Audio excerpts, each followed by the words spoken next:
नमस्कार मेरे प्यारे दोस्तों, मैं हूं निक, आपका होस्ट और दोस्त। अभी तक आपने इस कहानी का पहला भाग नहीं देखा है तो पहले जाकर उसे देखिए। पहले भाग का लिंक आई बटन और वीडियो के डिस्क्रिप्शन में दिया हुआ है। अब तक आप लोगों ने पिछले भाग में देखा कि राव साहब और तांत्रिक दोनों बाजिंद को खोजने के लिए जंगल में निकल पड़े हैं। अब आगे राव साहब और तांत्रिक दोनों ही बेताल की मूर्ति के पीछे से चल पड़े। जैसे जैसे वे जंगल के अंदर जा रहे थे वैसे वैसे जंगल और ज्यादा घना हो रहा था। वे इतना अंदर पहुंच गए कि दोपहर होने के बावजूद रात जैसा अंधेरा छा रहा था।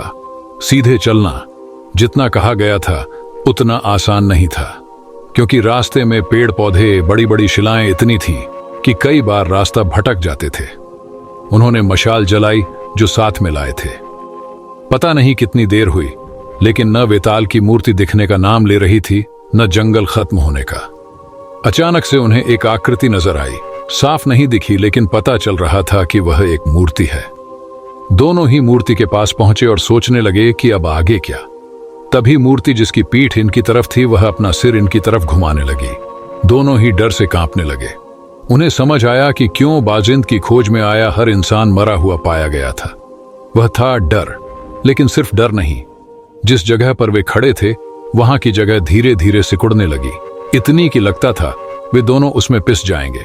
चारों ओर से जगह इतनी संकरी हो गई कि उन दोनों का दम घुटने लगा।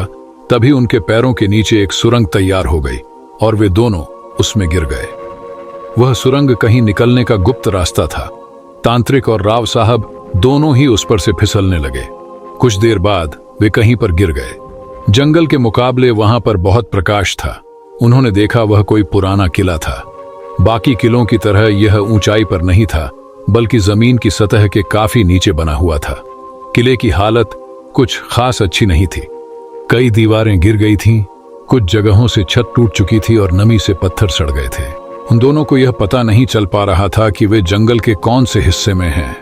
दोनों ही वहां से बाहर निकलने का रास्ता खोजने लगे, क्योंकि वे जहां से गिरे थे उस सुरंग का छोर 10-12 हाथ ऊंचाई पर था।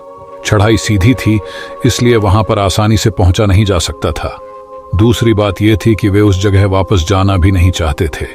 जैसा कि किला जमीन की सतह के नीचे उकेरा गया था, तब भी बहुत विशाल परिसर में फैला हुआ था। जब इसे बनाया गया था तो मजदूर नीचे आते ही होंगे, तो ऊपर चढ़ने के लिए कोई ना कोई रास्ता जरूर होना चाहिए था। पर बहुत देर तक ढूंढने के बाद भी ऊपर जाने का जरिया मिल नहीं रहा था। परिसर में बहुत सी गुफाएं भी थीं, लेकिन वह अंदर कितनी गहरी हैं इसका अंदाजा नहीं लग रहा था। इनके पास जो मशाल थी वह थोड़ी देर पहले की हड़बड़ी में कहीं गिर गई थी। समय निकलता जा रहा था। दिन का कौन सा समय है ये तो पता नहीं चल पा रहा था, लेकिन वह कभी न कभी तो ढलने वाला तो था ही। तांत्रिक का कहना था कि ऐसी जगह पर रात के समय रुकना ठीक नहीं होता। कई बार ऐसी जगहें श्रापित होती हैं। उसका यह भी कहना था कि हो न हो जिन लोगों की जान गई है वे इसी तरह मारे गए हों। राव साहब को तांत्रिक की बात जंच गई। अब तो उन्हें भी चिंता हो रही थी। बात सिर्फ बाहर जाने की नहीं, जान भी बचानी थी। वहां पर 22 गुफाएं थीं, मगर किसी भी गुफा में प्रकाश नहीं था जिससे अंदर जाकर रास्ते की खोज की जा सके। तांत्रिक को एक चकमक पत्थर दिखाई दिया तो उसने आग जलाकर मशाल बनाने की सोची। बहुत देर कोशिश करने के बाद आखिरकार आग जल गई थी, पर दिन ढल चुका था। अंधेरा धीरे धीरे और घना हो रहा था। उनके पास ज्यादा समय नहीं था। पहली गुफा के अंदर मशाल लेकर दोनों दाखिली हो गए। लगता था कि गुफा बहुत दूर तक फैली हुई थी, क्योंकि मशाल का प्रकाश ज्यादा दूर तक पहुंच नहीं पा रहा था। वह जितना भी आगे जाते उतनी गुफा और दिखाई देने लगती थी। दिन भर जंगल में चलने के कारण पहले ही दोनों के पैरों ने जवाब दिया था। ऊपर से वह उस सुरंग से भी गिरे थे जिससे भी चोट पहुंची थी। पेट में चूहे डांस कर रहे थे, और ऐसे में यदि एक एक गुफा इतनी बड़ी हुई तो क्या कर सकते थे। मशाल आधी खत्म हो गई, तभी तांत्रिक ने कहा कि हम और आगे नहीं जा सकते, क्योंकि फिर वापस जाने के लिए प्रकाश नहीं बचेगा। अगर इसी गुफा में फंसे रह गए तो दिन निकलने पर भी प्रकाश नहीं आएगा, और दिशा का पता न चलने के कारण गुफा के अंदर ही फंस जाएंगे। तो राव साहब ने कहा कि पता नहीं हमारा यह निर्णय गलत निकल जाए। हो सकता है कि बाहर जाने का रास्ता इसी गुफा में से निकले। समस्या दोनों ओर से थी और वे दोनों ही दुविधा में पड़ गए। दोनों को एक दूसरे के मत सही लग रहे थे। निर्णय लेने के लिए वक्त नहीं था, नहीं तो मशाल वहीं पर बुझ जाती। वे गुफा के बहुत अंदर तक आए थे। तांत्रिक ने कहा कि राव साहब, आपकी बात ठीक है, लेकिन हम पहले बाहर जाते हैं और बहुत सारी मशाल बनाते हैं और फिर दूसरी गुफा से फिर से शुरुआत करेंगे। यदि बाकी गुफाओं में रास्ता नहीं मिला तो फिर से पहली गुफा में जाएंगे। इससे हमारे बचने के मौके बढ़ जाएंगे। राव साहब ने बात मान ली। दोनों गुफा से बाहर आ गए। तांत्रिक की बात बिल्कुल सही थी, क्योंकि गुफा के दरवाजे तक पहुंचते ही मशाल बुझ गई थी। रात को क्योंकि तारे नजर आ रहे थे, तो तांत्रिक जो रात को खजाने निकालने के लिए जाते समय तारों से ही समय का अंदाजा लगाया करता था, वह समझ गया कि आधी रात बीत चुकी है। अब खतरा पहले से ज्यादा बढ़ चुका था, क्योंकि रात का यही वह समय था जिसमें सभी अनहोनी घटनाएं हुआ करती हैं। साधनों की कमी की वजह से मशालें बनाने में बहुत समय लग रहा था। वैसी परिस्थिति में भी तांत्रिक ने 5 मशालें बना ली थीं, लेकिन उन्हें यकीन नहीं हो रहा था कि इतनी मशालें एक गुफा के लिए भी काफी होंगी। तांत्रिक भी थक गया था। उसका मन तो कह रहा था कि रास्ता खोजना जरूरी है, लेकिन तन साथ नहीं दे रहा था। उसे विश्राम की सख्त जरूरत थी। राव साहब की स्थिति भी इससे अलग नहीं थी। दोनों ने सुबह होने का इंतजार करने का फैसला किया और बाहर ठंड लग रही थी, इसलिए उस गुफा के अंदर सोने चले गए जिसमें वे पहले जा चुके थे। वे ज्यादा अंदर नहीं गए थे। दोनों लेट गए। भूख और थकान के मारे उनका बुरा हाल था। लेटते ही दोनों की आंख लग गई। तभी राव साहब को कहीं से पायल की आवाज सुनाई दी। पहले उसने सोचा कि यह उसका वहम होगा। कभी कभी थकान की वजह से भी दिमाग भ्रम पैदा करने लग जाता है। फिर से वैसी ही आवाज। अब की बार तांत्रिक की भी आंखें खुल गईं और वह उठकर बैठ गया। राव साहब को पहले से उठा देखकर तांत्रिक जान गया कि उसे अकेले को वह आवाज नहीं सुनाई दी। फिर से पायल की आवाज आई, इस बार ज्यादा तेज। दोनों को डर तो बहुत ज्यादा लग रहा था, लेकिन उसका सामना करने के अलावा उन दोनों के पास कोई रास्ता भी तो नहीं था। एक दूसरे का हाथ थामे हुए दोनों गुफा से बाहर निकले और देखने लगे कि आवाज कहां से आ रही है। थोड़ी देर बाद फिर से आवाज आई। वह किसी गुफा से आ रही थी, पर कौन सी, यह पता नहीं चल रहा था। तांत्रिक ने मशाल जलाई और वे दोनों हर एक गुफा के मुंह पर जाकर सुनते कि आवाज कहां से आ रही है। सभी गुफाओं के मुंह एक दूसरे से सटे हुए थे। वे जैसे ही 13वीं गुफा के पास पहुंचे, आवाज ज्यादा ही तेज हो गई। वे दबे पांव गुफा के अंदर जाने लगे। डर अब हद से ज्यादा बढ़ने लगा था। तांत्रिक का पहले का डरपोक स्वभाव फिर से उभर गया और उसके पांव थर थर कांपने लगे। वे गुफा के काफी अंदर चले गए थे, लेकिन जितना वे आगे जाते थे, आवाज उतनी ही अंदर से आती हुई लगती थी। तभी बहुत दूर कहीं एक टिमटिमाती रोशनी दिखी, बिल्कुल तांत्रिक के हाथ की मशाल जैसी। वे धीरे धीरे उस ओर बढ़ने लगे। वह रोशनी गुफा के अंदर बनी एक और गुफा से आ रही थी। वे उस छोटी गुफा के मुहाने तक गए और जैसे ही अंदर का दृश्य देखा तो दंग रह गए। एक किशोर वह लड़का जिसके हाथ में एक लाठी थी जिसमें घुंघरू बंधे हुए थे, वह अपनी लाठी जमीन पर मार रहा था। उससे पायल जैसी आवाज निकल रही थी। उसके आसपास जंगल के हर एक जानवर का एक एक प्रतिनिधि उपस्थित था, जैसे उन सबकी सभा हो रही हो और वह लड़का उनका नेतृत्व कर रहा हो। वह लड़का प्रत्येक जानवर से बात कर रहा था। तांत्रिक और राव साहब समझ गए कि यह वही है जिसकी तलाश वे कर रहे थे, बाजिंद। गुफा में शेर, भेड़िया, लोमड़ी, लकड़बग्घा, हिरण, मोर, सांप और बिच्छू आदि कई प्रकार के जंगली पशु थे। जंगल में जिनका आपस में बैर होता था, वे जानवर भी एक दूसरे के पास बैठे हुए थे। तांत्रिक और राव साहब हैरान हो गए। वे सोच रहे थे कि अंदर कैसे जाएं, कहीं किसी जानवर ने हमला कर दिया तो। वे गुफा के अंदर तो आ गए, लेकिन आगे नहीं बढ़े। तभी उस लड़के की नजर उन पर पड़ी। उसने अपना सिर हिलाकर उनको पास आने के लिए कहा। तांत्रिक और राव साहब दोनों भी उसके पास चले गए। उस लड़के का चेहरा इतना आकर्षक था कि न तांत्रिक ने न ही राव साहब ने इतना खूबसूरत इंसान अपनी पूरी जिंदगी में देखा था। उसने सिर्फ एक धोती पहनी हुई थी। उसका बदन बेहद गठीला था, पुष्ट भुजाएं थीं, लंबे बाल कंधे पर झूल रहे थे और मुस्कान के तो क्या कहने, कोई इंसान ही क्या, जानवर भी उस मुस्कान का कायल हो जाता। उसके चेहरे पर एक अजीब सी शांति थी जो उन्होंने किसी के चेहरे पर नहीं देखी थी। संसार की सभी सुविधाओं से दूर, सिर्फ इन जानवरों के बीच रहकर भी वह इतना खुश दिखता था जितना खुश संसार का सबसे अमीर इंसान भी न हो। लड़के ने उनसे कहा कि वे यहाँ कैसे पहुंचे यह उसे मालूम है, लेकिन उनके यहाँ आने का हेतु क्या है। यह वह जानना चाहता था। उसने कहा कि यदि वे नीलावंती के बारे में जानने आए हैं तो मुश्किल है कि वे यहां से जिंदा वापस जाएं। उन्हें मारा नहीं जाएगा, लेकिन नीलावंती का रहस्य ही यह था कि उसे एक बैठक में सुनना पड़ता था। लड़के का कहना था कि वह एक बैठक में उसे सुना सकता था, लेकिन सुनने वाले में इतनी क्षमता न होने के कारण वे अपनी जान से हाथ धो देते थे। तब राव साहब ने कहा कि उन्हें नीलावंती के बारे में सिर्फ इतना जानना है कि उनके किसी पुरखे ने लिखी किताब का उससे क्या संबंध है। उनकी जानवरों की भाषा समझने में कोई रुचि नहीं है, और अपने खानदानी खजाने, तांत्रिक से मुलाकात और उस गुफा तक पहुंचने की पूरी कहानी बताई। तब लड़के ने कहा, मेरा कोई नाम नहीं है। मैंने यहां आने वाले लोगों के मुंह से ही सुना है कि लोग मुझे बाजिंद के नाम से जानते हैं। लोग समझते हैं कि मैं जानवरों की भाषा जानता हूं। ये नीलावंती की वजह से है, लेकिन मैंने उस ग्रंथ को पढ़कर जानवरों की भाषा नहीं सीखी। खुद रुद्रगणिका नीलावंती ने मुझे यह भाषा सिखाई है। क्या नीलावंती स्त्री थी? यह हमें नहीं पता था। हमने सिर्फ इतना ही सुना है कि नीलावंती नाम का एक ग्रंथ है जिसे पढ़ने से जानवरों की भाषा समझ आती है, राव साहब ने कहा। लेकिन आप नीलावंती के बारे में क्यों जानना चाहते हैं, जरा बताइए, बाजिंद ने कहा। राव साहब ने अपनी जेब में रखा वह कागज निकाला जिस पर खजाने का उल्लेख किया गया था और जिस पर नीलावंती अक्षर उलटे लिखे गए थे। वह कविता पढ़ते ही बाजिंद मुस्कुराने लगा। तांत्रिक और राव साहब दोनों उसके चेहरे की तरफ देखने लगे। बाजिंद ने कहा कि इसका उत्तर तो बहुत ही आसान है। बाजिंद ने कहानी शुरू की, क्योंकि यह मेरे जन्म के पहले की बात है और मेरी उम्र अभी 1001 साल है, तो यह घटना बहुत पुरानी है। आप इसे ध्यान से सुनिए, क्योंकि इसी कहानी में आपके खजाने का रहस्य छुपा हुआ है। पहले के लोग बहुत ही अक्लमंद थे। वे जानते थे कि मनुष्य प्रकृति के साथ इतना एकरूप नहीं हो पाता जितना पशु, पक्षी, पेड़ पौधे होते हैं। इससे वे इस सृष्टि में अपना वजूद बनाए रखते हैं। वे प्रकृति के नियमों के बारे में हमसे बहुत ज्यादा जानते हैं। सोचिए, हजारों पक्षी बिना किसी दिशा दर्शक के एक जगह से दूसरी जगह जाते हैं।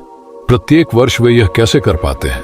प्रकृति की अपनी भाषा है जिससे वह हमसे संवाद करती है।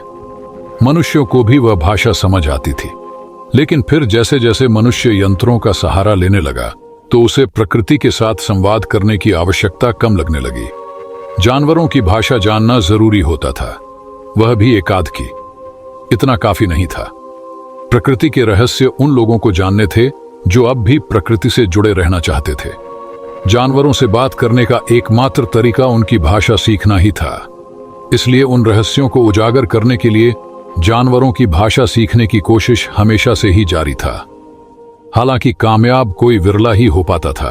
फिर किसी ने जाना कि बच्चे का जन्म हो जाने के बाद यदि उसको पहली बार पिलाया जाने वाला पानी जंगल में रखकर जब सभी पशु, पक्षी, जानवर पी लें तो उसका एक घूंट बच्चे उन सभी जानवरों की भाषा का ज्ञानी बनाएगा जिन्होंने वह पानी पिया है। जिसने यह बात खोजी थी वह मनुष्य था, नीलावंती का पिता। जब नीलावंती पैदा हुई थी उसके 3 दिन पहले उसके पिता ने जंगल में एक बर्तन में पानी भरकर रखा था। उन 3 दिनों में जंगल के लगभग सभी जानवरों का मुंह उस पानी को लग गया था। नीलावंती पैदा होने के तुरंत बाद उसको वह पानी पिलाया गया। उसका प्रभाव यह हुआ कि वह चिड़िया, चींटी, कौए, कुत्ते आदि बहुत से जानवरों की भाषा समझने लगी। वह जानवरों की भाषा समझती थी तो उनको उन्हीं की भाषा में उत्तर देती थी। लेकिन जब गांव के लोगों ने यह सुना कि छोटी सी लड़की के मुंह से इंसानी भाषा से पहले जानवरों की आवाजें निकल रही हैं, तो उन्होंने उसके पिता से कहा कि यह लड़की श्रापित है, इससे गांव पर कोई संकट आ सकता है, तुम इसे जिंदा नहीं रख सकते। नीलावंती के पिता ने गांव वालों को समझाया कि यह सिर्फ उसके किए हुए प्रयोग का नतीजा है, पर किसी ने उसकी एक न सुनी। पंचायत बिठाई गई और सभी ने एकमत से निर्णय किया कि ऐसी लड़की जो जानवरों की आवाजें निकालती हो उसे जीने का कोई अधिकार नहीं है। हो सकता है उसके माध्यम से जंगली जानवर, सांप, बिच्छू गांव में घुसें और हमारे बच्चों और प्रियजनों को नुकसान पहुंचाए। नीलावंती के पिता ने सोचा कि अगर वह गांव छोड़कर चले जाएंगे तो उसकी नौबत ही नहीं आएगी। नीलावंती के पिता ने यह प्रयोग इसीलिए किया था कि उसे पशुओं की अद्भुत दुनिया के रहस्य समझने थे कि कैसे भूकंप, उल्कापात, बाढ़, बारिश का प्रमाण और समय, इसका पता इन जानवरों को पहले ही चल जाता है। यदि इनसे यह बातें जान ली जाए तो हम भी मनुष्यों की कितने संकटों से रक्षा कर सकते हैं। जब पंचायत के निर्णय का पता नीलावंती के माता पिता को चला तो उनके पैरों तले जमीन ही खिसक गई। नीलावंती की मां ने कहा कि हमें कैसे भी करके इस लड़की को बचाना चाहिए। जिन पशुओं की भाषा जानने की वजह से इसकी जान खतरे में पड़ गई है, अब वे ही इसकी रक्षा करेंगे। सिर्फ 12 दिन की नीलावंती को लेकर उसके माता पिता जंगल की ओर भागे और उसे लेकर वहीं रहने लगे। नीलावंती को भी जंगल बहुत पसंद आया और जंगल के जानवरों को भी नीलावंती भा गई। सभी जानवर जिनकी नीलावंती भाषा बोलती थी वे नीलावंती से बहुत प्यार करते थे। जिनकी भाषा नहीं आती थी उनकी भाषा नीलावंती सहवास से सीख गई। 2 साल की होने तक तो नीलावंती जंगल के किसी भी जीव की भाषा बोल और समझ रही थी और साथ ही अपने माता पिता के साथ मनुष्यों की भाषा में भी बोल रही थी। उसके पिता का जो सपना था वह साकार हो रहा था। उन्हें ऐसे ऐसे रहस्य नीलावंती के माध्यम से पता चल रहे थे जो कभी कानों से भी नहीं सुने थे। नीलावंती को कई बार जानवर या सांप कहीं दबे हुए खजाने के बारे में बता देते थे तो नीलावंती के पिता जाकर वह खजाना लाते और उससे कई गरीबों की गुप्त रूप से मदद करते थे। ऐसे ही 16 साल निकल गए। अब नीलावंती एक बहुत ही सुंदर किशोरी में बदल गई थी। एक बार की बात है जब 5 से 6 लुटेरे कहीं से नीलावंती के पिता का पीछा करते हुए उस जंगल में पहुंच गए। नीलावंती और उसके परिवार को जीने के लिए जो भी आवश्यक था वह उस जंगल से मिल जाता था। थोड़ा बहुत खर्चा सिर्फ कपड़ों पर ही होता था तो बहुत सा खजाना उसी गुफा में पड़ा हुआ था। लुटेरों ने जब वह देखा तो उनकी आंखें चौंधिया गईं। बहुत सारा खजाना बिना किसी मेहनत के मिल गया, यह उनके लिए बड़ी खुशी की बात थी। नीलावंती के उपस्थित रहते कोई भी उस गुफा की तरफ नहीं आ सकता था क्योंकि जंगल के सभी जानवर उसकी रक्षा करते थे और उनसे उसे कहीं की भी घटना का पता चल जाता था। लुटेरों ने खजाना छीनने के लिए नीलावंती के माता पिता को मार डाला। हालांकि यह घटना एक चील के माध्यम से नीलावंती को तुरंत पता चल गई, मगर उसे आने में थोड़ी देर हो गई। वह पहुंची तब तक लुटेरे जा चुके थे मगर ज्यादा दूर नहीं जा सके। नीलावंती ने जानवरों को संदेश भेजा कि कोई भी जिंदा जंगल से बाहर नहीं निकल पाए। लुटेरे जंगल से नहीं निकल पाए, रास्ते में ही हाथियों के झुंड ने उन्हें कुचल डाला। पर इस घटना ने नीलावंती को बहुत आहत किया। उसके हृदय को बड़ी चोट पहुंची। उसके पिता बहुत ही साधु स्वभाव के इंसान थे। उन्होंने कभी भी किसी का बुरा नहीं चाहा था। अब तक तो जंगल के पशु ही नीलावंती के सब कुछ थे। उन्हीं के लिए जीना और उन्हीं के लिए मरना, यही नीलावंती के जीवन का उद्देश्य हो गया था। लेकिन उसके माता पिता की हत्या के साथ उसको एक और उद्देश्य मिला, समाज के बुरे लोगों का नाश करना। इसके लिए जरूरी था कि वह खुद भी मौत से बच सके। उसने जानवरों से पूछकर संजीवनी बूटी का पता लगाया जिसके खाने से मनुष्य मौत को टाल सकता था। जब उसने वह बूटी खाई तो वह भी मृत्यु के भय से रहित हो गई। उसने अनेक ऐसे लोगों को मौत के घाट उतार दिया जिनसे समाज को खतरा था और अपने पिता के जैसे बहुत से लोगों की मदद भी की। उसकी अमृता, जानवरों की भाषा समझने की उसकी अद्भुत शक्ति, इससे उसकी गणना कुभांडों में होने लगी। कुभांड वह लोग हैं जिनमें अद्भुत शक्तियां होती हैं। उन्हें भगवान शिव के गणों में भी गिना जाता है। एक दिन की बात है, एक तरुण व्यापारी जंगल के रास्ते से कहीं जा रहा था। वह बैलगाड़ी में अपना माल एक गांव से दूसरे गांव जाकर बेचता था। वह पहले कभी भी इस रास्ते से नहीं गया था, इसलिए उसे यह नहीं पता था कि इस जंगल में किसी अपरिचित का आना प्रतिबंधित है। क्योंकि नीलावंती के माता पिता की हत्या के बाद से जंगल के पशु नीलावंती की सुरक्षा की बहुत चिंता करते थे। वे किसी को भी जंगल में घुसने नहीं देते थे। मगर वह व्यापारी तो अंदर आ गया था। भेड़ियों ने उसकी बैलगाड़ी का पीछा शुरू किया। भेड़ियों के झुंड को देख बैल डर गए और उन्होंने जोर से दौड़ना शुरू किया। बैलगाड़ी बुरी तरह से खींचने के कारण पत्थरों पर टकरा के टूट गई। व्यापारी नीचे गिरकर बेहोश हो गया। नीलावंती को उस व्यापारी के बारे में पता चला तो वह उसके पास पहुंच गई। उसने देखा कि एक खूबसूरत नौजवान बेहोश पड़ा है। उसके सिर पर गहरी चोट आई है। उसका अगर इलाज नहीं किया गया तो वह मर जाएगा। वह उसे अपने साथ अपनी गुफा में लेकर गई। नीलावंती को जड़ी बूटियों का ज्ञान था तो उसने उसका अच्छी तरह से इलाज किया। 2 दिन बाद जब उस नौजवान को होश आया तो उसने देखा कि एक अति सुंदर लड़की उसका ख्याल रख रही है। उसने नीलावंती से बात की और अपना नाम अनिल बताया। नीलावंती ने अनिल से कहा कि उसका पूरी तरह से इलाज होने में कुछ और दिन लग सकते हैं। उन कुछ दिनों में अनिल को नीलावंती से प्यार हो गया। कुछ ही दिनों में अनिल पूरी तरह से ठीक हो गया। उसने अपने मन की बात नीलावंती को बता दी। नीलावंती को भी अनिल अच्छा लगा था और वह उसकी इस हालत का खुद को जिम्मेदार मान रही थी। सहानुभूति भी प्यार होने की एक वजह होती है। इसी वजह से नीलावंती को भी उससे प्यार हो गया था। अनिल ने नीलावंती से विवाह के लिए पूछा। नीलावंती ने कहा कि वह उससे विवाह करेगी, लेकिन उसकी कुछ शर्तें हैं। अनिल ने शर्तें पूछी तो नीलावंती ने बताया उसकी पहली शर्त यह है कि वह रात में कभी भी उसके साथ नहीं सोएगी। दूसरी शर्त यह है कि वह अगर रात को कहीं जाए तो वह उसे नहीं ढूंढेगा। अनिल ने उसकी दोनों शर्तें मान ली। 5 साल वे बहुत खुशी खुशी साथ रहे। एक दिन दोपहर को नीलावंती और अनिल जंगल में भटक रहे थे, तभी एक नेवला और नेवली कहीं जाते दिख गए। नेवली उदास लग रही थी। नीलावंती ने पूछा कि वह क्यों दुखी है। नेवली ने बताया कि उसका पति अंधा है, इसीलिए वह उसको कभी अकेला नहीं छोड़ सकती। नीलावंती के पास अंजन था जो नीलावंती ने उस नेवले की आंख में लगाया। तुरंत नेवले को सब कुछ दिखाई देने लगा। नेवली ने नीलावंती को 2 दिव्य रत्न दिए। कहा कि ये 2 रत्न बहुत शक्तिशाली हैं। इसमें से पहला जिसके पास होगा वह किसी के भी मन की बात जान सकता है, और दूसरा पास होने से वह किसी से भी हारेगा नहीं। नीलावंती का पति अनिल दूर से सब देख रहा था। जब उसने नीलावंती से पूछा तो नीलावंती ने भोलेपन से बता दिया, मगर सिर्फ एक मणि के बारे में जिससे कभी हार नहीं होती थी। दूसरे मणि के बारे में उसने कुछ नहीं बताया। इसीलिए नहीं कि उसका अनिल के ऊपर विश्वास नहीं था, बल्कि वह उस मणि की परीक्षा लेना चाहती थी। अनिल की इच्छा हुई कि सदा जीत दिलाने वाली वह मणि उसके पास हो। उसने नीलावंती से वह मणि मांगी। नीलावंती ने कहा कि उसे उसकी क्या जरूरत है, तो अनिल ने कुछ नहीं बताया। लेकिन उसने दूसरे मणि के प्रभाव से उसके मन की बात जान ली कि अनिल उस जंगल के बाहर जाकर उस राज्य पर विजय प्राप्त करना चाहता था जिसमें वह जंगल था। वह मणि उसके पास होने से यह बहुत आसान हो जाता। नीलावंती को उसके विचार जानकर आश्चर्य हुआ, लेकिन उसने अनिल को यह पता नहीं चलने दिया।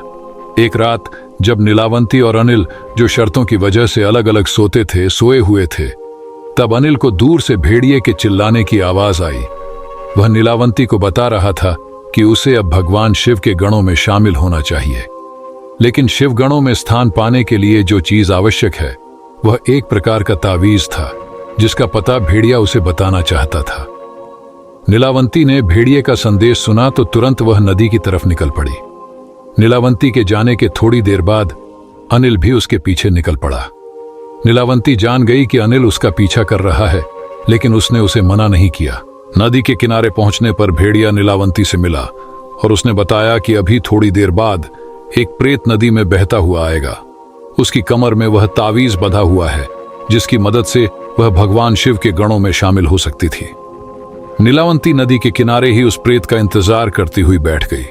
आधी रात के समय नदी में एक प्रेत बहता हुआ आया। नीलावंती उस प्रेत के पास गई और उसे खींचकर किनारे पर लेकर आई। अनिल पूरी घटना पेड़ के पीछे छुप कर देख रहा था। नीलावंती की पीठ अनिल की तरफ थी, तो उसे वह क्या कर रही है यह नहीं दिख रहा था। नीलावंती ने प्रेत की कमर में बंधा तावीज देखा। वह बहुत ही विशेष दिख रहा था और खुद से चमक रहा था। नीलावंती तावीज लेने लगी, लेकिन वह इतनी मजबूती से बंधा था कि छूटने का नाम नहीं ले रहा था। नीलावंती ने आसपास देखा कि काटने के लिए कोई चीज मिल जाए, पर पत्थर भी नहीं थे, सिर्फ रेत ही थी। नीलावंती दांत से रस्सी काटने के लिए प्रेत के ऊपर झुक गई। अनिल जो पीछे से घटना देख रहा था, उसे लगा कि नीलावंती प्रेत खा रही है। वह बहुत डर गया और भागकर गुफा में जाकर बैठ गया, जिससे नीलावंती को कुछ पता न चले। अनिल को नहीं पता था कि नीलावंती ने उसे उसके पीछे आते हुए देख लिया था। बड़ी मुश्किल से वह तावीज निकालने के बाद नीलावंती उसे लेकर अपनी गुफा में आ गई। अनिल वहीं पर बैठा हुआ था। उसने पूछा कि वह कहाँ गई थी। नीलावंती ने उसे विवाह के वक्त की शर्त याद दिलाई, लेकिन अनिल ने कहा कि वह सब जानता है कि वह मुर्दा खाने के लिए गई थी और उसे अब ऐसी औरत से कोई संबंध नहीं रखना है। वह उसे छोड़कर जा रहा है। नीलावंती ने उसे रोका नहीं, पर समझाने की कोशिश की कि वह मुर्दा नहीं खा रही थी, पर अनिल कुछ सुनने की हालत में नहीं था। वह तुरंत वहां से चला गया। नीलावंती को भगवान शिव के गणों में शामिल होने के लिए आवश्यक तावीज तो मिल गया था, लेकिन उसने सोचा कि वह जाने से पहले आज तक उसने जितना ज्ञान इकट्ठा किया है उसकी विरासत ग्रंथ के रूप में पीछे छोड़ना चाहती थी। उसने शुरुआत से सब कुछ लिखा, चींटी की भाषा कैसे समझें, उसके संकेत क्या होते हैं आदि प्रकार से धीरे धीरे जंगल के सभी जानवरों के बारे में लिखा, उनकी भाषा लिखी। इसमें बहुत समय निकल गया। वह एक बहुत बड़ा ग्रंथ बन गया जिसका कोई नाम नहीं था, न ही पढ़ने का कोई क्रम था। वह तो बस बहुत सी जानकारी का संकलन था। उसमें आत्माओं से संपर्क बनाने के तरीके भी लिखे थे। अब उसे कोई शिष्य चाहिए था जिसे वह इस ग्रंथ को पढ़ने का तरीका और उसके रहस्य बता सके। लेकिन इतने महत्वपूर्ण ज्ञान को वह इतनी आसानी से किसी को भी नहीं सौंप सकती थी। वह हर दिन इसी तलाश में होती थी कि कोई ऐसा उसे मिल जाए जिसे यह ज्ञान सीखना तो हो, लेकिन वह इसका गलत इस्तेमाल न करे। एक दिन जब वह जंगल में रोज की तरह घूम रही थी, तब उसे मैं मिल गया। मुझे किसी कुंवारी मां ने लोक लज्जा के डर से जंगल में छोड़ दिया था।